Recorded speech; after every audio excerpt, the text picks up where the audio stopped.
আমার এক কাহিনী মনে উঠছে। আমি এক পাইলটকে চিনি, তো আমি কথায় কথায় ওকে জিজ্ঞেস করছিলাম যে তুমি পাইলট, এত বড় শিক্ষিত, তুমি ডাবল টেকার চালাও, বড় বড় ফ্লাইট চালাও, দূর দূর যাও, তুমি এরকম হলে কি করে? আমাকে বলতেছে মৌলানা मैंने अल्लाह को करीब से देख के हुआ, আমি আল্লাহকে কাছের থেকে দেখা তারপরে এরকম হয়েছে। আমি বললাম যে তুমি আল্লাহকে কাছের থেকে দেখলা মানে? আমি ফ্লাই করে যেতেছিলাম হেথ্রো এয়ারপোর্টে লন্ডনে। যখন আমি ইংল্যান্ডের সীমানায় ঢুকে গেছি, হেথ্রোতে আমি ল্যান্ডিং করব, সীমানায় যখন ঢুকে গেছি, তো আমি বটনে পুশ করে চেকিং করে, এর আগে চেক করে যে সব কিছু ওকে আছে কিনা। তো আমি বটন চেক করতে যাই, দেখি আমার চাক্কা নামবে না, কিন্তু আমার কাছে ফুয়েলও নেই যে আমি ফেরত যাব, কারণ আমি 9 ঘন্টা ফ্লাই করে আসছি, 18 ঘন্টার ফুয়েল আমার কাছে নাই। আমাকে হয়তো ক্রাশ করাইতে হবে, নাইলে নামতে হবে যে কোনো ভাবে। বলে আমি হেথ্রো টাওয়ারের সাথে যোগাযোগ করছি যে আমার এই অবস্থা, কি করবে করো, আমার কাছে ফুয়েল নাই, আমাকে হয়তো ক্রাশ হইতে হবে, নাহলে কোনো ব্যবস্থা হইতে হবে যে আমি ল্যান্ড করতে পারি। হেথ্রো এয়ারপোর্টের ভিতরে কিয়ামত হয়ে গেছে, কিয়ামত, যে এই জাহাজকে ল্যান্ড করাবে তো করাবে কি করে। তারপরেও একটা সিস্টেম থাকে, ঠিক না? কিন্তু বলে ওই সময় যখন আমি ল্যান্ড করতেছি প্রসেসিং এর মাধ্যমে, তখন আমার হঠাৎ মনে উঠছে আমি না মুসলমান। তখন আমার মনে উঠছে আমার আল্লাহ না সব পারে। বলে আমি চিৎকার দিছি ককপিটের ভিতরে, আমার আল্লাহ সব পারে বলে বটনে চাপ দিছি, গড়গড়ে আমার চাক্কা নেমে গেছে। আমি স্বাভাবিকভাবে ল্যান্ডিং করছি, এর আগের কিয়ামতের চেয়ে বড় কিয়ামত হয়ে গেছে। পুরা এয়ারপোর্ট ছুটে আসছে, তুমি আমাদেরকে এই ধোকা দিলে তো দিলে কেন? তোমার জন্য হেথ্রো এয়ারপোর্টের মতো হাজারো ফ্লাইটকে আমরা বাতিল করছি, ডাইনে বামে পাঠায়া দিছি যে অঘটন থেকে বাঁচার জন্য। তুমি তো স্বাভাবিকভাবে ল্যান্ডিং করলে। তাই আমি বললাম যে চেক করো, তারপরে কথা বলো। তো ওরা যখন চেক করছে, চেক করার পরে দেখছে এই চাক্কা নামলো করে, তোর সব সিস্টেম তো ফেল, এটা কি করে নামলো? বলে আমি দ্বিতীয়বার দরজার ভিতরে দাঁড়ায় চিৎকার দিছি আমার রব সব পারে। তখন আমি এয়ারলাইন্সের মালিককে, এয়ারলাইন্স চালাদেরকে চাবি বুঝাইয়া দিছি, লও তোমাদের চাবি, 4 মাস পরে চাবি আমি হাতে নিব, যদি দেও, এর আগে নিব না। আমি এইখান থেকে চললাম, কেন আমি মালিককে কাছের থেকে দেখা ফেলছি। সত্য এটাই, আমি আপনাদেরকে এই সন্ধানে দিতেছি, সত্য এটাই। এই জন্য আমিও দেখা বলতেছি যে এই দেশের মাটির সাথে, মানুষের সাথে আল্লাহর ভালোবাসা আছে। কেন এই দেশে একটা পরিবেশ আছে যেটা দ্বারা মানুষ হবে।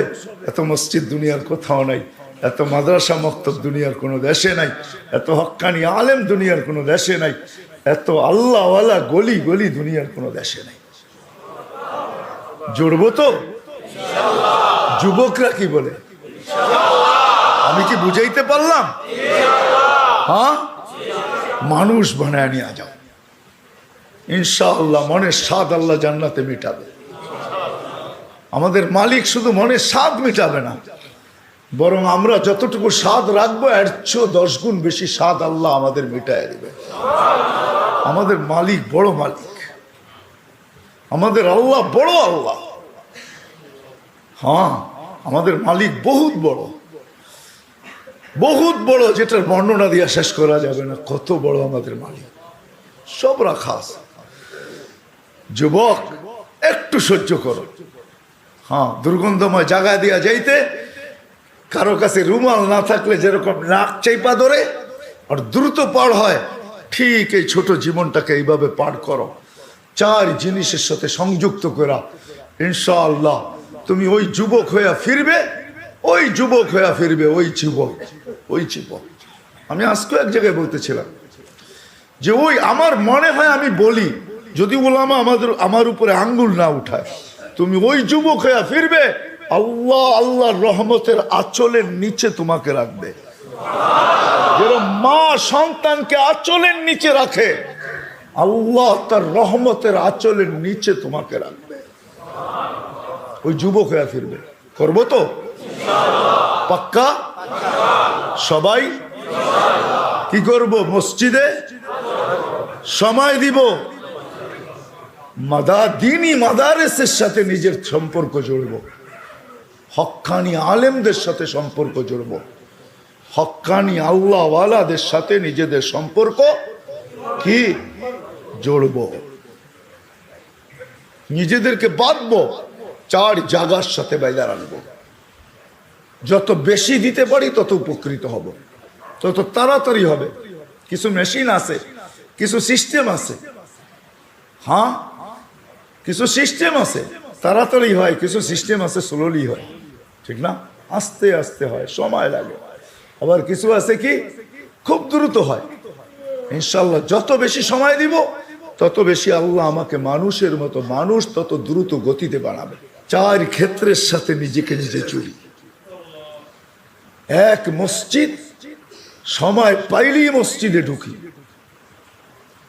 আজকের থেকে প্রয়োজন যতটুকু অতটুকু অফিসকে দেন, প্রয়োজন যতটুকু অতটুকু বাজারকে দেন, প্রয়োজন যতটুকু অতটুকু হাটকে দেন, মেল ফ্যাক্টরিকে দেন, কল কারখানাকে দেন, রোড ঘাটকে দেন। বাকি যতটুকু থাকে 4 ক্ষেত্রের ভিতরে সেট করেন, আল্লাহর ঘরে সময় দেন। দিনী মাদারেসের ভিতরে সময় দেন, দিনী মাদারেসের ভিতরে হক্কানি ওলামাদের কাছে সময় দেন, হক্কানি আল্লাহওয়ালাদের কাছে সময় দেন। ভাগ করেন সময়কে, 4 ভাগে ভাগ করেন। ইনশাআল্লাহ বললাম না, 99 ভাগ 99% ইয়াকিনি, হ্যাঁ 100ও বলা যায় যে মানুষ হিসাবে আল্লাহর কাছে ফিরব। আল্লাহ বড় ক্ষেত্র বাংলাদেশে রাখছেন, এরকম ক্ষেত্র দুনিয়ার কোথাও রাখেন নাই। এই জন্য আমি এখনো বলি, আগেও বলতাম যে এই মাটির সাথে আল্লাহর মহব্বত সবচেয়ে বেশি। আমার মনে হয় মক্কা মদিনা ভিন্ন কথা, ওটা নিয়ে তুলনা হয় না, আলোচনা হয় না। বাইতুল মুকাদ্দাস নিয়ে তুলনা হয় না, আলোচনা হয় না। 3টা বিলকুল ভিন্ন। এটাকে আবার জুড়ে দিয়েন না আমার কথার সাথে। বাকি দুনিয়ার ভিতরে এই মাটির সাথে আল্লাহর তাআল্লুক বেশি, আমার মনে হয় মহব্বত বেশি। যার কারণে সারা দুনিয়া সিগন্যাল দেয় বিপর্যয় হবে, আল্লাহ বলে হবে না, এটা আমার মহব্বত আল্লাহ মাটি। এই জন্য এই দেশে কোনো বিপর্যয় হয় না। সারা দুনিয়া সিগন্যাল দেয় বিপর্যয় হবে, এমন হবে, তেমন হবে, এটা হবে, সেটা হবে। আল্লাহ বলে সময় বলবে কি হবে, হবে না। হয় নাই 2 বছর করুণায় কিচ্ছু হয় নাই, কোনো বিপর্যয় হয় নাই, হয়েছে নাকি? হ্যাঁ, এতটুক ছোট একটা দেশ, অসচেতন প্রত্যেকটা মানুষ।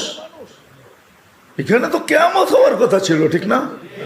হ্যাঁ, কোভিড-19, ডেল্টা ভেরিয়েন্ট, ওমিক্রন, কোনো বিপর্যয় হয় নাই। ভূমিকম্প আসে, আমার মনে হয় কাঁপায়া যায় না, ধাক্কা খায়া ফিরা যায়।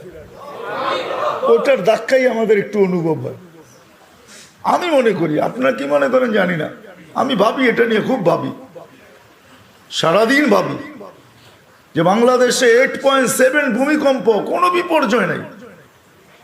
দুনিয়া বলতে পারবে না 8.7 ভূমিকম্প আসছে, বিপর্যয় হয় নাই।